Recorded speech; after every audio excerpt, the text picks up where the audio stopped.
There are moments in your life that arrive disguised as something ordinary. They were the camouflage of a Tuesday night, the scent of old books and cooling tea, the familiar drone of a movie you are not watching. You are lulled by their normalcy, their comfortable rhythm, until a single sentence, spoken so quietly it is almost a thought, lands in the space between you and slices the timeline of your life in two.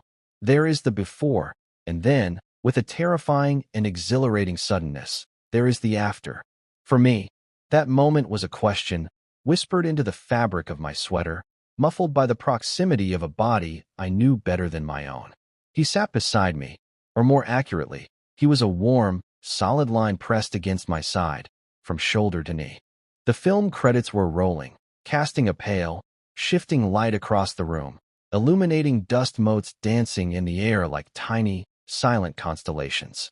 His head was resting on my shoulder, a familiar and cherished weight that I had learned to carry with a stillness that bordered on reverence. For months, our evenings had ended this way, in a silent tableau of ambiguous intimacy on my worn leather couch. It was a ritual built on his unspoken need and my unspoken hope, a fragile architecture of denial and yearning. I had become an expert in the art of pretending this was just what friends did. I had cataloged every variation of this closeness.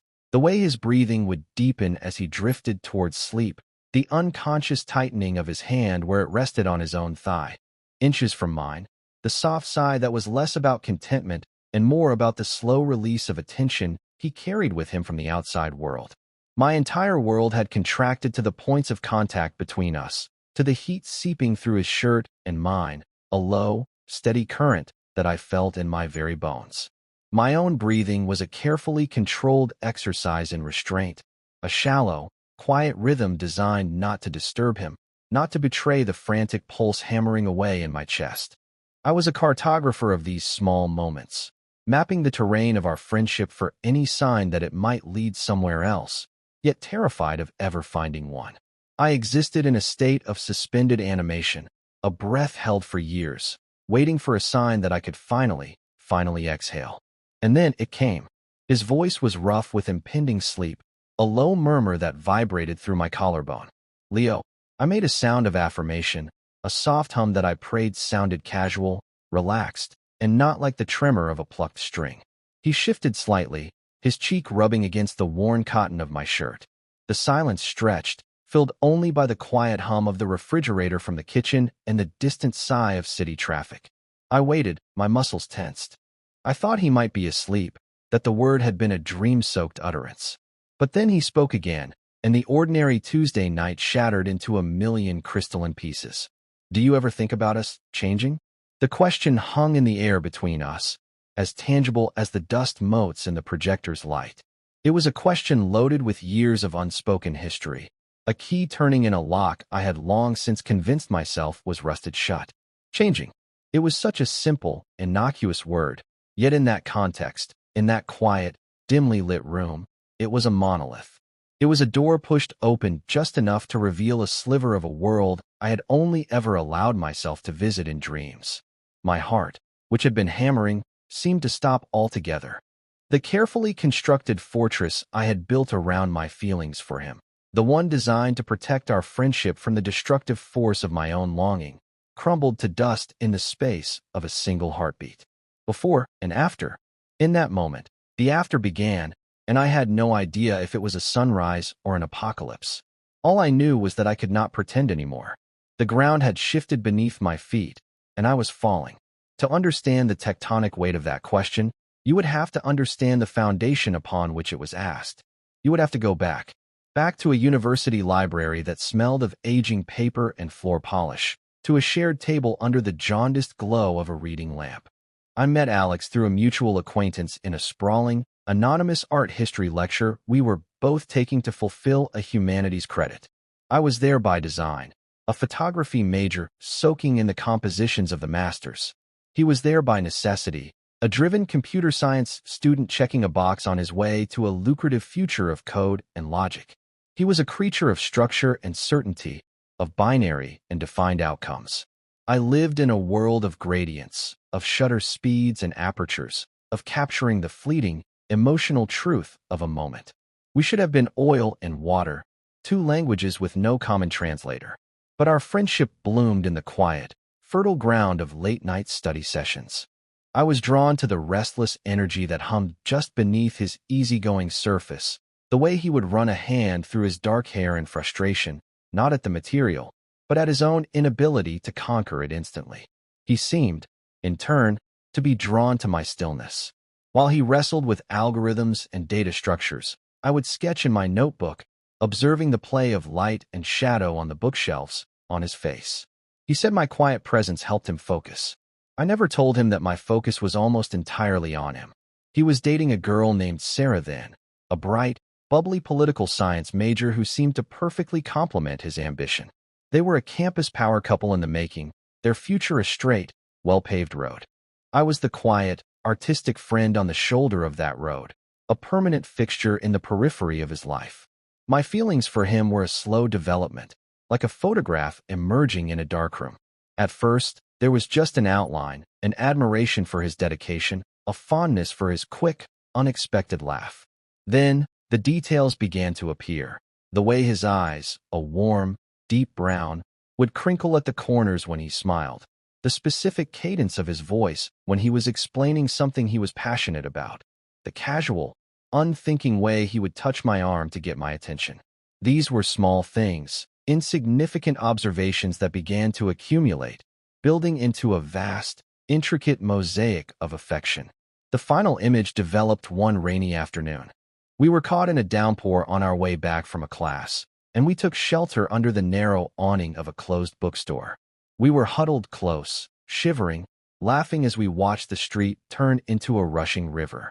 He turned to say something, his face inches from mine, raindrops clinging to his eyelashes, and in that moment, the platonic lines I had so carefully drawn dissolved.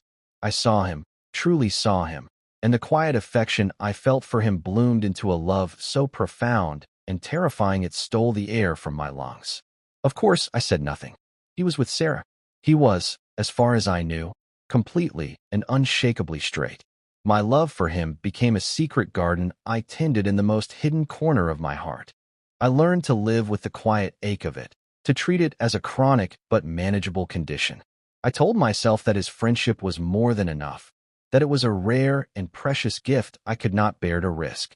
And for years, it was enough. We graduated, moved to the same city by a stroke of shared luck. He began his ascent in the tech world, a blur of deadlines and business trips. I carved out a life for myself as a freelance photographer, finding beauty in the city's forgotten corners, in the faces of strangers. Our friendship became a constant, a safe harbor in the turbulent waters of our 20s. He and Sarah were still together, their relationship a long, established fact of our lives. I was the best friend, the confidant, the permanent third wheel at dinner parties.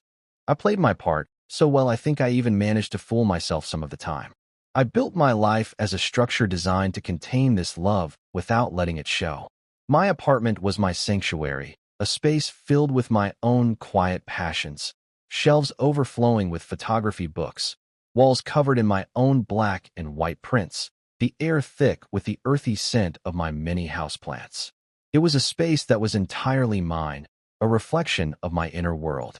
Alex loved it. He called it the decompression chamber. He would come over after a stressful week, sink into my worn leather couch, and just be. He didn't need to perform. He didn't need to be the ambitious consultant or the perfect boyfriend. With me, he could be quiet. He could be still. And in those moments, watching the tension drain from his shoulders, I felt a sense of purpose that my art alone could not give me. I was his anchor.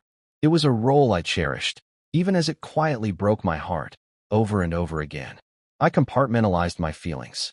The Leo who was Alex's best friend was calm, supportive, and completely platonic. He could listen to Alex's relationship problems with Sarah with a sympathetic ear and offer neutral, helpful advice. He could clap Alex on the back, make jokes, and exist within the comfortable boundaries of male friendship.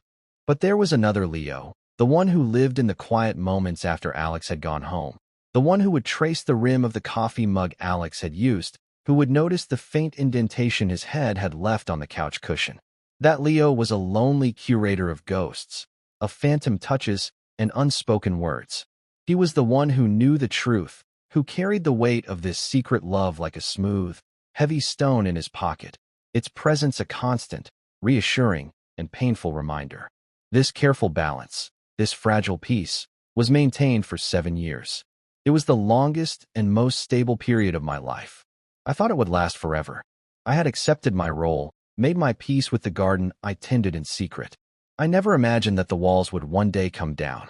The shift began not with an earthquake, but with a hairline fracture that spiderwebbed outwards until the entire foundation of Alex's life cracked apart. It was a phone call on a Thursday evening. I was in my darkroom, the red safe light casting an eerie glow over the chemical trays, watching an image of a rain-slicked street slowly materialize on a sheet of photographic paper. My phone buzzed on the counter, and I almost ignored it. But it was Alex. I always answered for Alex. I wiped my hands and stepped out into the hallway, blinking in the sudden brightness. "Hey," I said. "What's up?" His voice on the other end was hollow, a sound I had never heard from him before. It was stripped of its usual confidence, its easy warmth. "It's over," he said, and just those 2 words were enough. I didn't need to ask what it was. "Sarah and I," he clarified anyway, his voice cracking on her name. "It's done. For good this time." I sank down onto the small wooden bench by my front door, the phone pressed hard against my ear. My first instinct, a selfish and shameful one, was a flicker of something that felt dangerously like hope. I extinguished it immediately, burying it under a wave of genuine concern for my friend. "Alex, where are you? Are you okay?" "I don't know," he whispered. "I'm just driving. I couldn't stay there. In the apartment. Everything is hers. Ours." He sounded lost, a ship cut adrift from its moorings. "Come here," I said, the words leaving my mouth without a moment's hesitation. It was the most natural response in the world. "Just come here." There was a long pause, filled with the sound of his ragged breathing and the whoosh of passing cars. "Yeah," he finally said, his voice thick with unshed tears. "Okay. Yeah." When he arrived an hour later, he looked like a ghost. His face was pale and drawn, his eyes red-rimmed and vacant. He was still wearing the suit he'd worn to work, but the tie was loosened and his collar was unbuttoned. He walked into my apartment and stood in the middle of my living room, looking around as if he'd never seen it before, as if he were searching for something he couldn't name. He didn't bring a bag. He brought nothing but the crushing weight of his own heartbreak. I didn't press him for details. I didn't offer platitudes or easy reassurances. I just made him a cup of tea, the way I always did, and sat with him on the couch in a silence that was heavier and more fragile than any we had ever shared. He didn't speak for almost an hour. He just stared into the depths of his mug, his knuckles white where he gripped the ceramic. I watched him, my heart aching with a fierce, protective sympathy. I wanted to absorb his pain, to take it into myself and carry it for him. It was a love so pure and selfless in that moment that it transcended the romantic longing I usually kept so carefully hidden. This was about friendship. This was about being his harbor. Finally, he set the mug down and scrubbed a hand over his face. She said I was never really there," he said, his voice a raw rasp. "That I was like a ghost in my own life. Always working, always planning the next step, but never just present." He let out a harsh, broken laugh. "The worst part is, she's right. I've been running a race for so long. I forgot why I was even running." He looked at me then, his eyes filled with a desperate, drowning sort of confusion. "What am I supposed to do now, Leo? The whole map I've been following just caught fire." I didn't have an answer. I didn't have a new map for him. All I had to offer was the solid ground of my presence. "For now," I said softly, "you don't have to do anything. You just have to be here." He stayed the night, of course. I offered him the spare room, with its clean sheets and quiet darkness, but he just shook his head. "Can I just—" He gestured vaguely at the couch. "I don't think I can be alone in a room right now." I understood. The 4 walls of a room can feel like a cage when your world has collapsed. The open space of the living room, with me nearby, felt safer. I gave him a pillow and a thick quilt, and I retreated to my own bedroom, leaving my door slightly ajar, a silent signal that I was there if he needed me. I lay awake for hours, listening to the unfamiliar sound of another person breathing in my home, listening to the small, muffled sounds of a man trying to cry without making a sound. That night, something shifted between us. He had come to my apartment for shelter from a storm, and in doing so, he had unknowingly crossed a threshold into a new, undefined territory. The line between my life and his, once so clearly delineated, had begun to blur. That first night established the blueprint for a new ritual, one that evolved so gradually, so organically, that I could almost convince myself it was normal. Alex never really went back to the apartment he had shared with Sarah.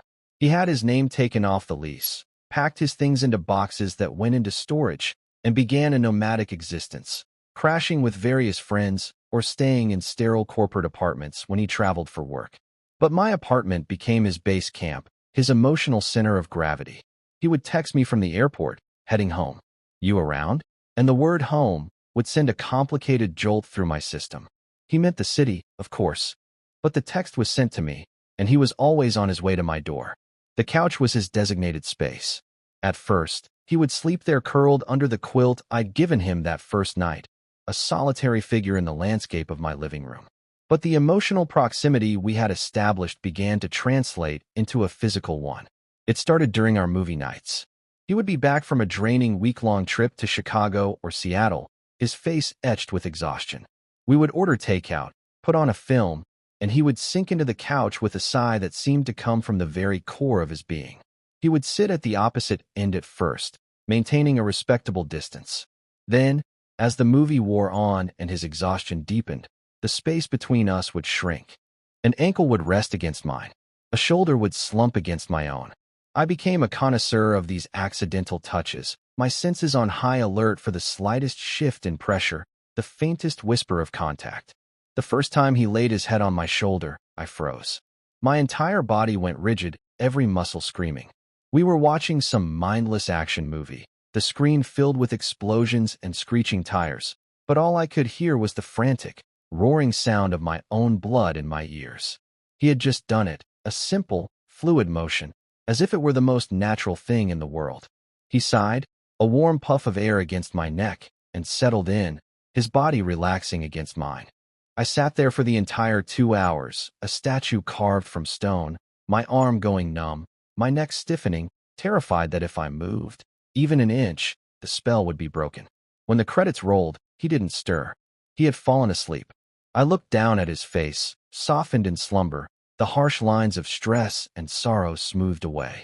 His dark hair had fallen across his forehead, and I had to physically clench my hand into a fist to stop myself from reaching out and brushing it back.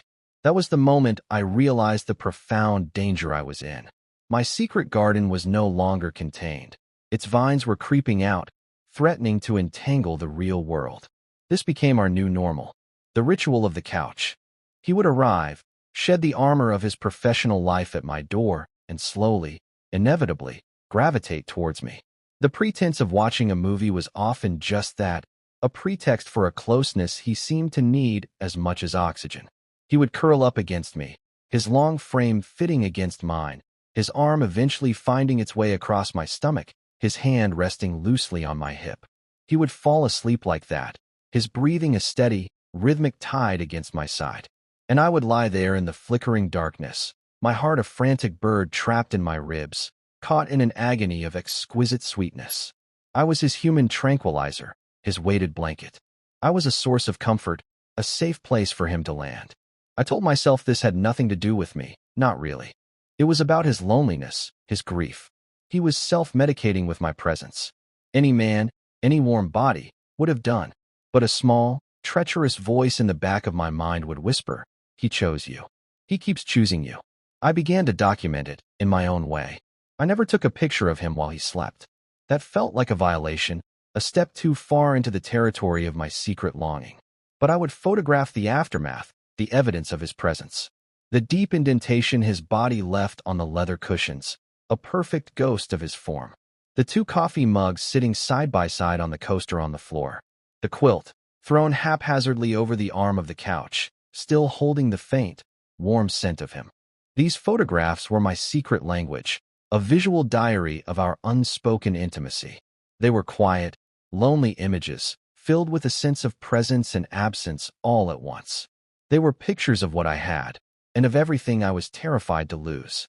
The open door to the spare room became a silent character in our ongoing play. Every single time he stayed, I would offer it. You know, the guest room is all set up if you want a real bed. I would say, my voice carefully casual. And every time, he would decline with a soft smile. Nah, I'm good here. The couch is comfortable. It was a lie, and we both knew it. My couch was old and lumpy, a terrible place to sleep. But it was a necessary lie, a piece of plausible deniability that allowed our ritual to continue. The couch wasn't a bed. Cuddling on the couch while a movie played wasn't the same as choosing to share a bed. It existed in a liminal space, a gray area of friendship that was just ambiguous enough to feel safe for him, and just intimate enough to be agonizing for me. He was drawing a line, and I was dutifully respecting it, even as I desperately wished for him to cross it. The closed door of the guest room was the boundary of our friendship. The couch was the contested, unmapped territory where something else was allowed to grow. And I lived there, in that territory, in a state of perpetual, hopeful anxiety. The crossing happened on a night that was no different from any other, which is perhaps why it was so disorienting. It was a Tuesday in late October, the air outside carrying the first real chill of autumn. A cold rain was lashing against the window panes, a relentless drumming that seemed to isolate us from the rest of the world, encasing my small apartment in a bubble of warmth and low light. Alex had been in town for a full week, a rare occurrence, and he had spent every night at my place. The ritual was so ingrained by this point that it felt less like a choice and more like a law of physics. We had eaten dinner, and now we were on the couch, wrapped in the big quilt, the television murmuring in the background. He was particularly quiet that night, his head resting not on my shoulder, but in my lap. I was leaning against the arm of the couch, and he was stretched out, using my thighs as a pillow.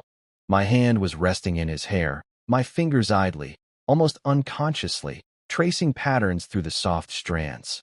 This was a new level of intimacy, a new border crossed without ceremony. He had shifted into this position an hour ago, and my hand had found its way to his head as if guided by some magnetic force. He hadn't flinched. He had leaned into the touch, a low, contented sigh escaping his lips. My entire being was focused on that single point of contact, on the silky texture of his hair, the warmth of his scalp beneath my fingertips. I could feel the slow, steady rhythm of his pulse at his temple, a silent drumbeat that seemed to be in sync with my own. The movie ended. The credits rolled. The screen went black, plunging the room into a deeper darkness, broken only by the soft glow of a single lamp in the corner and the reflected shimmer of the wet street outside. Neither of us moved. The silence wasn't empty. It was dense and charged, filled with all the things we had spent months, years, not saying. I continued to stroke his hair, the repetitive motion a soothing anchor in a sea of rising tension. I thought he might have fallen asleep. Then he moved. He didn't sit up, but he shifted, turning his head in my lap so that he was looking up at me. His face was cast in shadow and light, his eyes dark, unreadable pools. My hand stilled in his hair. The sound of the rain outside seemed to fade away, leaving only the sound of our breathing in the quiet room. "Leo," he said, his voice low and clear, completely devoid of its earlier sleepiness. It was the same way he had spoken my name on that other Tuesday night, the night of the question. My heart began a slow, heavy thud against my ribs. Yeah, my own voice was a stranger, a dry whisper.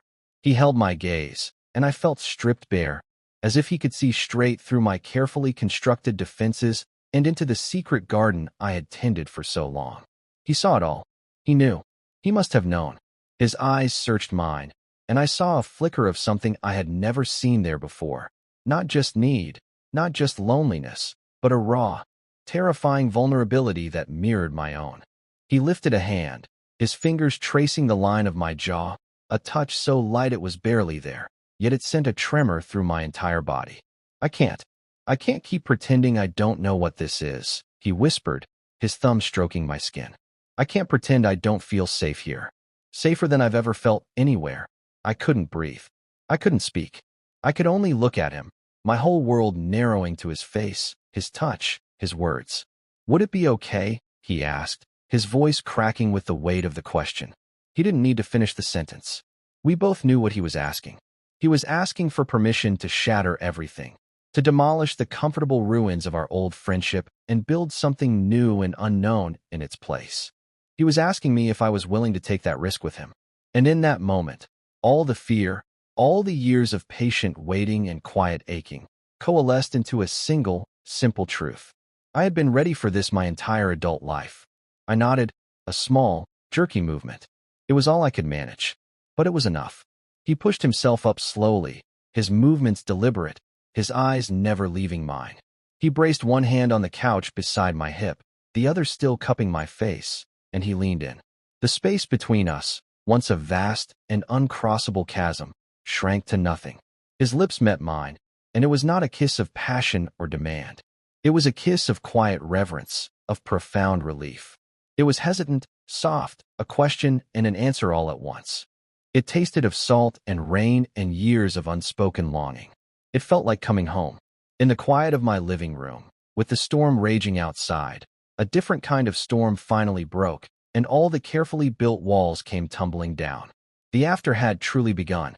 The morning after a revelation is a fragile, dangerous thing. It arrives with the unforgiving clarity of daylight, threatening to expose the tender, nocturnal truths as foolish illusions. I woke up alone. The first thing I was aware of was the silence, a profound and unnerving emptiness where the sound of his breathing should have been. I opened my eyes to a living room bathed in the cool, gray light of a post-storm dawn. The quilt was folded neatly on the back of the couch. The mugs from the night before were gone, presumably washed and put away. There was no sign of him.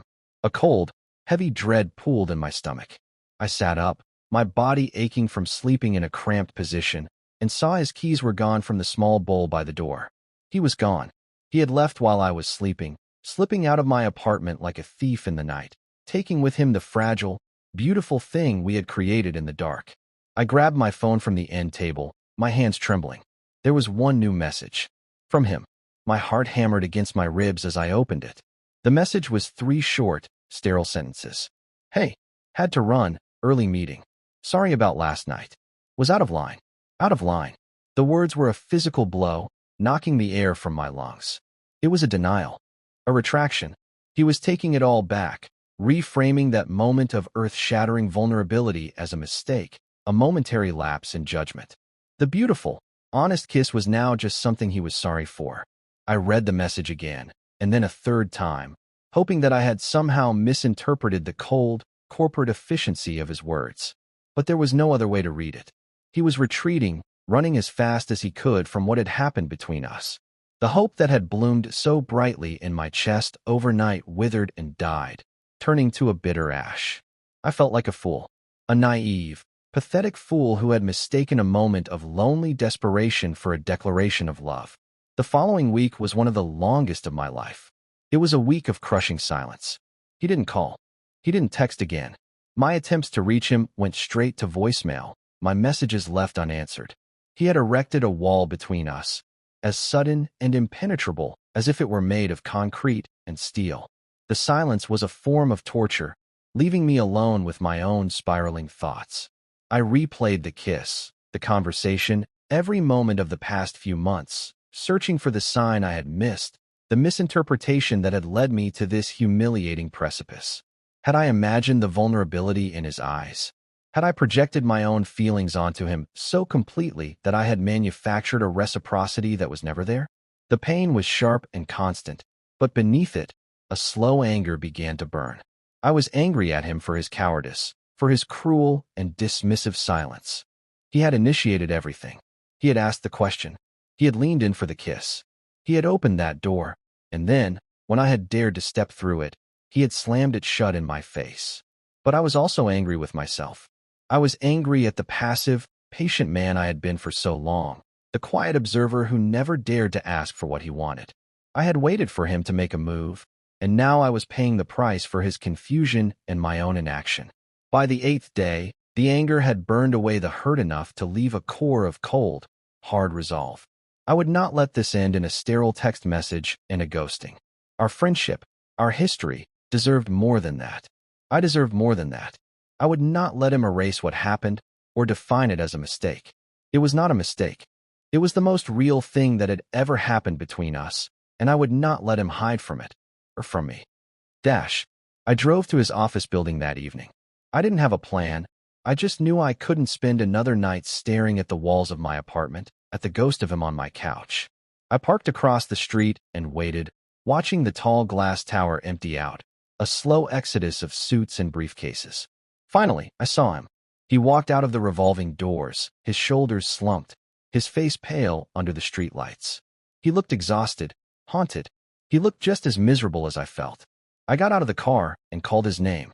Alex, he froze, his head snapping up. When he saw me, his expression was a complicated storm of shock, guilt, and something that looked like relief. He didn't move as I crossed the street and stopped a few feet in front of him. "We need to talk," I said, my voice steadier than I expected. "You don't get to do that. You don't get to kiss me and then disappear and send me a text message like I'm a business transaction you regret." He flinched, looking away, unable to meet my eyes. "Leo, He started, but his voice trailed off. "No." I cut him off, my voice rising with the force of a week's worth of pain and frustration. "You don't get to say you're sorry. What are you sorry for? For feeling something? For letting me see it? Or are you just sorry that it doesn't fit into the neat little blueprint you have for your life?" He finally looked at me, his eyes shining with unshed tears. "I don't know," he whispered, and the sound was so broken, so utterly lost, that my anger momentarily faltered. "I don't know what I'm doing. I panicked. You panicked." I repeated, the words flat and devoid of emotion. "So you ran. That's what you do, isn't it? Sarah said you were a ghost in your own life. Maybe she was right. You're not present, Alex. You're a phantom. You were a phantom in your relationship with her, and you're being a phantom to me right now." The words were cruel, but they were true, and they hit their mark. He visibly crumpled, his shoulders slumping in defeat. "I'm scared," he admitted, his voice barely audible over the city noise. "Okay, I'm scared. What happened? It felt right. It felt more right than anything has in a very long time. And that terrifies me, because it's not supposed to. My whole life, I've been following this path. The job, the girlfriend, the future. It's all laid out. And you're not on that path, Leo. And I don't know what to do with that." He looked at me, his face a mask of desperation and confusion. "I just know that when I'm at your place, when I'm with you, the noise in my head stops. I can breathe. I feel like I'm home. And I've never felt that way with anyone. Not even her. And after that kiss, it was too real. I woke up the next morning and I felt free. And it was the most terrifying feeling in the world. So I ran. I ran because I'm a coward." His confession hung in the cold night air, raw and honest and painful. He had finally named the thing that was haunting him. It wasn't me he was afraid of. It was himself. It was the possibility of a different life, a different happiness than the one he had been chasing for so long. He had run from the first honest feeling he'd had in years. The anger drained out of me, replaced by a deep, aching wave of empathy. He was just as lost as I was. We were both standing in the rubble of what we used to be, with no map to guide us forward. The conversation that followed was not a simple resolution. It was messy and difficult, unfolding over hours, first on that cold city sidewalk, and then later, back at my apartment, in the very room where everything had fallen apart and come together. We sat on the couch, but this time there was a careful distance between us, a physical representation of the chasm of fear and hurt we needed to cross. He talked about the pressure he had felt his whole life to be a certain kind of man, to want a certain kind of life. He talked about Sarah, not with bitterness, but with a sad regret for the man he had failed to be for her. He talked about his loneliness, a profound and pervasive thing that all his ambition and success had never managed to fill. And I listened. For the first time, I felt like I was seeing the full picture, the intricate, hidden architecture of his inner world. He wasn't just the unknowing initiator anymore. He was a man struggling to reconcile the person he was supposed to be with the person he was discovering himself to be. When he finally fell silent, his confession exhausted, he looked at me with weary, hopeful eyes. It was my turn, and I knew that my old strategy of quiet observation and patient waiting was no longer enough. The situation demanded a terrifying, radical honesty. I had to stop being a passive observer in my own life. I had to step into the frame. "I need you to understand something, Alex." I began, my voice quiet but firm. "For you, all of this is new and confusing and scary. I get that. But for me, it's not. This isn't a momentary lapse for me. It's not a phase. I have been in love with you for almost 10 years. The words landed in the space between us, and I watched his face as he absorbed them. I saw shock, then disbelief, and then a slow, dawning comprehension. The years of our friendship were being recontextualized for him in real time. The movie nights, the quiet comfort, my constant, steady presence in his life. It was all being cast in a new light. For 10 years, I continued, the confession pouring out of me now. A floodgate finally opened. I have watched you live your life, and I have loved you, quietly, from the sidelines. I treasured our friendship more than anything, so I buried it. I never said a word because I was terrified of losing you. So for you, this might feel like you're falling off a cliff. But for me, it just feels like breathing. Loving you is as natural to me as breathing. That night, when you kissed me, you weren't just kissing your lonely, confused friend. You were kissing a man who has loved you patiently and completely for a very long time. It wasn't a mistake. It was inevitable. A single tear traced a path down his cheek. He didn't wipe it away. He just stared at me, his expression one of awe and profound regret. 10 years, he whispered, the words full of wonder. Leo, why didn't you ever say anything? Because you were happy, I said simply. Or, I thought you were. And because you were my best friend. I would rather have had you in my life as a friend than not at all. He closed the distance between us then. He moved across the couch and took my hands in his. His touch was different now. It wasn't seeking comfort or solace. It was deliberate, intentional. It was a choice. I am so sorry, he said, his voice thick with emotion. I am so sorry for how I handled this. For hurting you. You've been my anchor for so long, and I've been so blind. I've been taking your strength and your calm for granted, without ever realizing what it was costing you. It didn't cost me anything, I said, my voice thick. It was a gift, getting to be there for you. No, he said, shaking his head, his grip on my hands tightening. Let me be there for you now. I don't have it all figured out. I'm still scared. But I know one thing. I don't want to be a ghost anymore. And I don't want to imagine a life without you in it. Not as an anchor, not as a friend on the sidelines. As us. He leaned in and kissed me again. This time, there was no hesitation, no fear. It was a kiss of promise, of intention. It was the first sentence of a new chapter, written not in the ambiguous language of comfort, but in the clear, bright ink of mutual choice. We didn't solve everything in that one conversation, but we laid a new foundation. It was a foundation built not on plausible deniability and unspoken needs, but on a difficult, beautiful, and radical honesty. We agreed to be patient, with the situation and with each other. We agreed to move forward, together, one day at a time. The storm had passed, leaving behind a clean, quiet world, and the terrifying, exhilarating task of learning how to build a new life in it. The weeks that followed were a process of quiet recalibration. Our relationship began to develop, not like a photograph this time, emerging from darkness into a fixed image, but more like learning a new language. At first, our movements around each other were hesitant, overly polite. We were hyper-aware of the new lines we were drawing, terrified of misstepping. The old, easy physical intimacy of the couch ritual was gone, replaced by a self-conscious distance. It was as if we had to unlearn the ambiguous grammar of our friendship before we could become fluent in the vocabulary of this new intimacy. There was an awkward dance of asking for permission. Is it okay if I hold your hand? And a gentle, almost formal quality to our affection. But slowly, a new normal began to emerge, one built on intention instead of assumption. Alex still stayed at my apartment, but it was no longer a crash pad or a refuge from a storm. It was a choice. He started leaving things behind, small markers of his presence that were not accidental but deliberate. A toothbrush in the holder next to mine. A change of clothes in the spare room closet. His favorite coffee beans on the kitchen counter. My apartment, once my solitary sanctuary, was slowly, beautifully, becoming our shared space. One Saturday morning, I woke up to the smell of coffee brewing. I found him in my kitchen, wearing an old t-shirt of mine that was too small for him, humming softly to himself as he poured hot water over the grounds. The morning light streamed in through the window, catching the steam rising from the mugs. He turned and smiled at me, a genuine, easy smile that reached his eyes. There was no trace of the haunted, confused man I had confronted outside his office. He looked peaceful. He looked like he was home.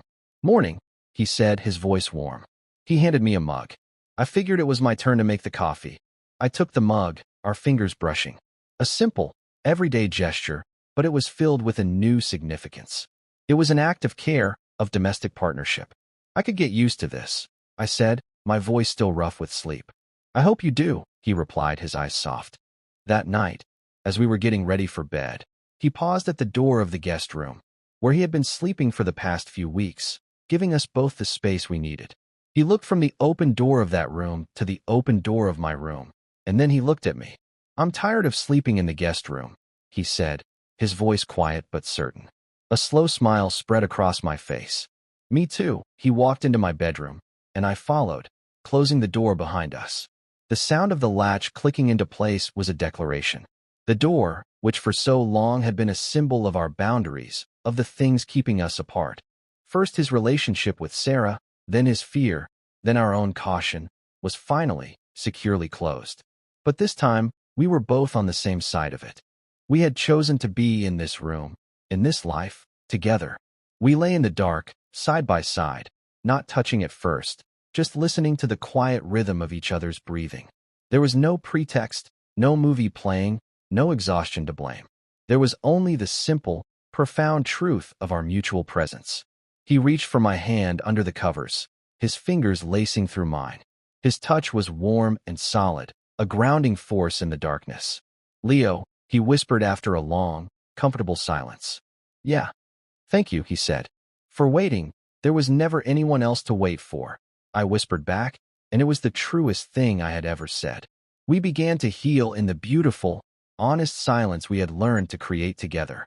The ghosts of his past and the long years of my own quiet longing did not vanish overnight, but their power was diminished in our shared space. We learned that a home is not always a place with four walls and a roof. Sometimes, it is the quiet space you build inside another person, a sanctuary of acceptance and understanding. The most significant changes in our lives had not, in the end, been heralded by a trumpet's call or a seismic event. They had arrived on a Tuesday night, disguised as an ordinary moment, and they had begun not with a grand declaration, but with a quiet question, whispered in a dimly lit room, that gave us both the courage to finally come home.